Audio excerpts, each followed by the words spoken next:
Congressman, great to have you on the program tonight. Boy, this is a big job, finding out the truth on the number of hospitalizations and deaths that truly were attributable to COVID. How will you get to that truth?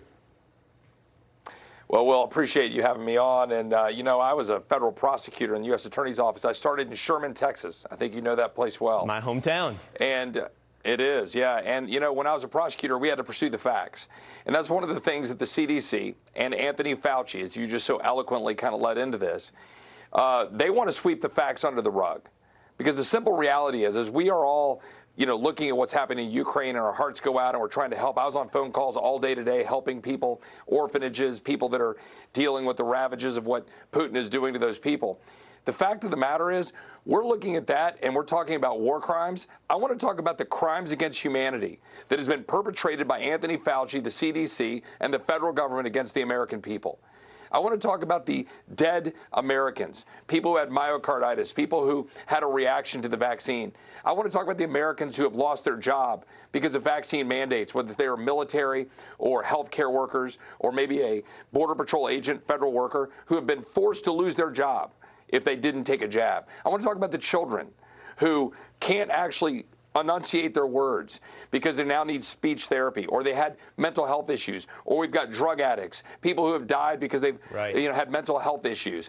I can go down the list after list. When are we going to have accountability for Anthony Fauci? Look, he's missing right now for one reason and one reason only. The Democrats are looking at the polls. It wasn't dead Americans that made Democrats move. It wasn't dead Americans that made Fauci go away. It was polls. And I want to hold Anthony Fauci accountable. And if you're watching this, Dr. Fauci, look out. Because when the Americans give us control in the House of Representatives, God willing, we're going to get some answers on behalf of the American people. Well, that is very good news to hear, Congressman. We hope that there is a day of accountability. Before you leave, really quickly, we only have about 30 seconds on this, but it's an important story. The Surgeon General of the United States of America has apparently instructed big tech to turn over information that they deem to be misinformation on COVID.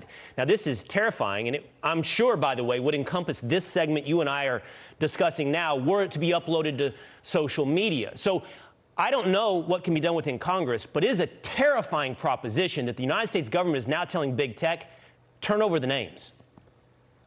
Yeah, well, this relates to what you just talked about, the CDC. We got the CDC who is saying, hey, we're worried that it'd be misinformation if we put out the actual data about hospitalizations and vaccines, because we thought you might misinterpret it about vaccine effectiveness.